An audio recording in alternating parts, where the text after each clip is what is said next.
begini Bapak Ibu, orang yang belum menikah, khususnya anak-anak muda, gadis-gadis ingin sekali menikah, begitu ya.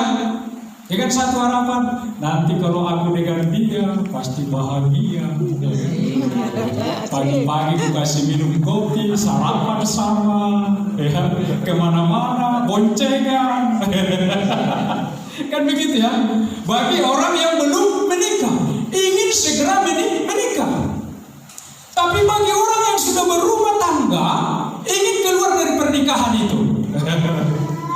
Menyesal dia berkata, kalau tahu aku dulu begini sifatmu, gak bakalan mau aku. Kan begitu ya.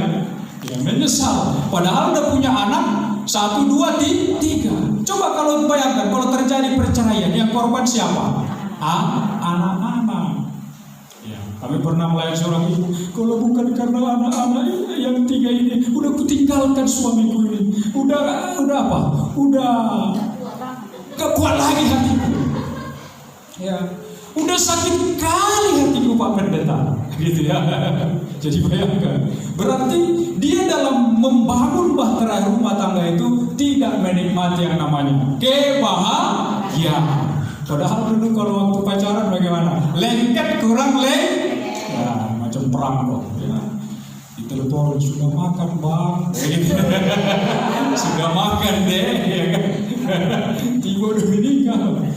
Makan kau situ kan gitu ya, nggak ditanya lagi sudah makan atau belum makan. Nah, Bapak Ibu, nah hari ini kita mau belajar ya, bagaimana membangun rumah tangga yang sakinah, yang harmonis, yang bahagia, yang menyenangkan hati Tuhan. Sesungguhnya Bapak Ibu, harapan Tuhan, kerinduan Tuhan sejak Tuhan menciptakan, menginisiasi atau membentuk sebuah keluarga, harapan Tuhan supaya setiap keluarga itu ikut ambil bagian bagi pekerjaan Tuhan atau ikut ambil bagian melayani Tuhan. Dengan satu kata, setiap anggota keluarga, suami, istri, dan anak harus hidup takut akan Tuhan. Itu sebenarnya. Jadi Tuhan sudah merancang akan hal itu. Tetapi itulah cerdiknya apa? Iblis. Dia merusak keluarga lepas keluarga. Karena iblis itu tahu kalau keluarga kuat, gereja kuat, bangsa dan negara kuat. Bukankah sebuah bangsa dan negara yang besar karena dibangun atas dasar keluarga yang kuat dan kokoh? Maka dia rusak keluarga lepas keluarga. Nah, maka hati-hati ya. Hati-hati kita, pekerjaan iblis di akhir zaman ini ya, dia merusak keluarga lepas keluarga ya. Kalau merusak gereja udah bosan dia ya. Jadi dia rusak keluarga lepas keluarga ya. Karena gereja semakin diintimidasi, semakin diteror, semakin ditekan, justru semakin bertumbuh. Coba perhatikan di mana-mana. Ya, menurut fakta sejarah, di mana gereja dianiaya, diintimidasi, diteror, dibom, bahkan di sana gereja semakin bertumbuh. Maka udah mulai pusing iblis ya. Gak mau lagi aku mengganggu gereja. Karena di mana gereja dianiaya, mendapat tekanan dan teror, justru di sana gereja bertumbuh. Maka mulai dia ambil strategi lain dengan merusak apa? Keluarga lepas keluarga. Maka ada istilah will dan till ya. Apa itu will? Wanita idaman lain. Till, pria idaman lain ya. Maka banyaklah terjadi di sana sini apa? Perselingkuhan ya. Jadi hati-hati ya. Nah, sebelum masuk ke ayat itu, ke topik ini, saya mau mengajak kita dulu untuk membangun pemuda-pemuda yang ada di sini. Coba buka dulu di 2 Korintus 6 ya. 2 Korintus 6 ayat 14, bahwasanya untuk membangun sebuah keluarga harus seimbang ya. Coba kita baca dulu ini sama-sama 2, 3 ya. Janganlah kamu merupakan dengan orang-orang sebab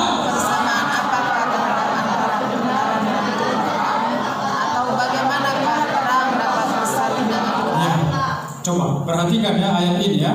Ini bagi pemuda-pemuda yang belum menikah. Janganlah kamu merupakan pasangan yang tidak seimbang dengan apa? Orang-orang yang tak percaya. Jadi ayat ini mengajarkan kepada kita pasangan yang tidak seimbang itu adalah pasangan dengan orang-orang yang tidak satu iman, satu keyakinan. Orang-orang yang belum percaya kepada Yesus. Nah itu sebabnya gereja tidak menikahkan pernikahan yang beda agama. Ada lagunya itu ya. Walaupun nikah beda agama katanya, ya, yang penting saling cinta. Memang hati-hati kita ya. Makanya jangan asal-asal bermain cinta. Lihat dulu orangnya, karena kita bangsa berkata cinta itu adalah mau. Itulah sebabnya kalau orang sudah jatuh cinta Bapak Ibu, dinasihati bagaimanapun anaknya itu, ya keras. Ya, dikerengking bagaimanapun akan ada cara lain yang dilakukannya untuk bisa keluar dari rumah, hanya untuk bertemu dengan apa? Sang idola atau pacarnya. Nah, jadi ini hati-hati ya. Jadi janganlah kamu merupakan pasangan yang tidak seimbang dengan orang-orang yang tak beriman. Jadi pasangan yang tidak seimbang di sana adalah pasangan dengan yang tidak seiman. Jadi seimbang dimaksudkan di sana bukan berarti apa?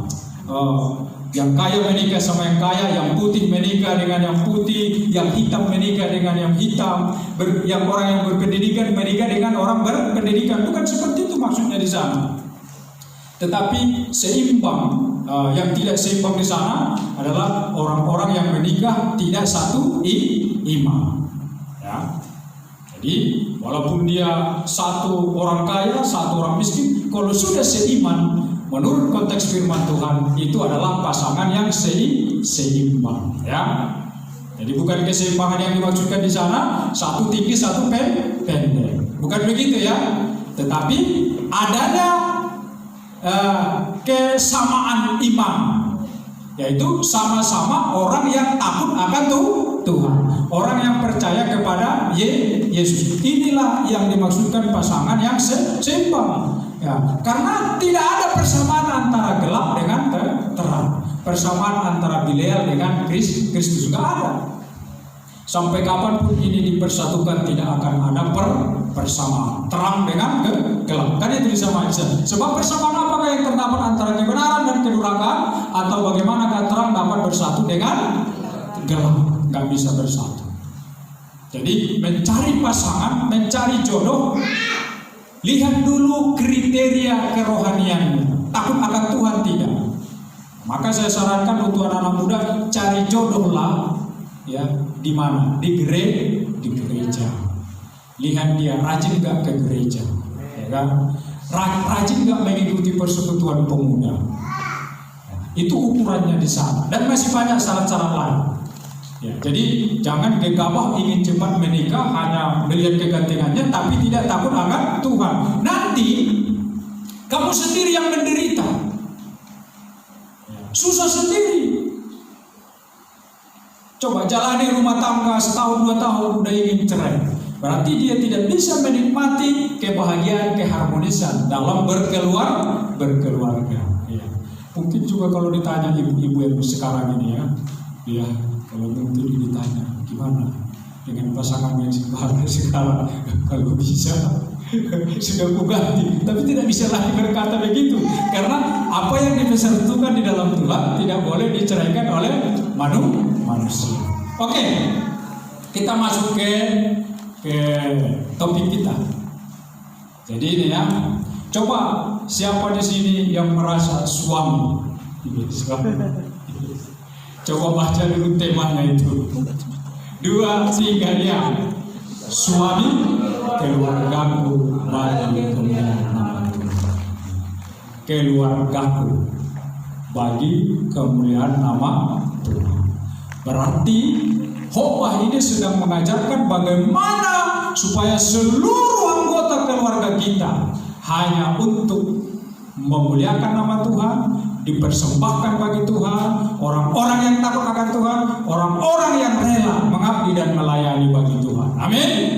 Ya, itu dia sebenarnya. Kalau dirampungkan muatan atau isi dari khotbah ini. Coba slide berikutnya. Ya. Ini ayatnya. Kita baca dulu ayatnya ini ya. 2, 3 ya. Sebab segala sesuatu dari siapa? Dari dia dan oleh dia dan kepada dia, bagi dialah kemuliaan sampai selamanya. Kata dia di situ huruf besar itu mengacu kepada pribadi Yesus atau pribadi Allah atau Tuhan. Ya. Jadi sebab segala sesuatu adalah dari dia, segala sesuatu. Jadi segala sesuatu yang ada di dunia ini itu bersumber dari Allah. Termasuk harta kita, uang kita, pangkat kita, mobil kita, bahkan HP yang kita gunakan sehari-hari ini itu semua juga berasal dari siapa? Allah. Karena semua berasal dari Allah, maka segala apa yang kita punyai ini harus kita persembahkan bagi kemuliaan nama Tuhan. Jadi Bapak Ibu, kalau semua berasal dari Tuhan, rumah kita, mobil kita, ya, aset gereja kita ini, atau segala sesuatu yang kita miliki, semua berasal dari Tuhan, berarti tidak ada yang kita sombongkan. Betul? Orang bersumber dari Tuhan. Kita hanya dipercaya sebagai hak pakai. Jadi sewaktu-waktu Tuhan mengambil, kita nggak boleh apa? Protal atau marah sama Tuhan. Orang milik Tuhan. Jadi kalau suami kita tiba-tiba diambil Tuhan meninggal, ya kita tidak boleh marah sama Tuhan. Orang semua milik Tuhan. Anak kita milik Tuhan, istri kita milik Tuhan, sepeda motor kita milik Tuhan. Jadi sewaktu-waktu Tuhan mengambil, kita harus berkata seperti Ayub, terpujilah Tuhan. Karena semua bersumber dari Tuhan. Jadi baju yang kita pakai, jam yang kita pakai, emas yang kita pakai, ya, HP gadget yang kita pakai, semua dari Tuhan. Jadi ini harus paham dulu kita ya. Jadi kalau semua dari Tuhan, tidak ada yang perlu kita sombongkan. Betul ya? Berarti kita hanya dipakai hanya dipercaya sebagai hak pakai. Ini ya, segala sesuatu dari Tuhan atau dari Dia dan oleh Dia dan kepada Dia. Berarti segala sesuatu yang kita punya, yang kita miliki itu harus kita persembahkan kepada Dia. Itu di sana ya. Makanya di sana ada tanda panah segala sesuatu itu ya. Apa itu? Harta kita, uang kita, pangkat kita, jabatan kita. Harta, uang, pangkat, jabatan. Tapi sekarang kita spesifikkan pembahasannya segala sesuatu yang saya maksudkan di sana. Kita membahas lebih rinci pada topik apa? Keluarga. Berarti keluarga kita dari Tuhan, anak-anak kita dari Tuhan, istri kita, suami kita dari siapa? Tuhan. Tuhanlah sang pemilik atas hidup kita. Amin. Ya, jadi kalau Tuhan sang pemilik atas hidup kita, maka kita harus persembahkan keluarga kita ini hanya untuk Tuhan.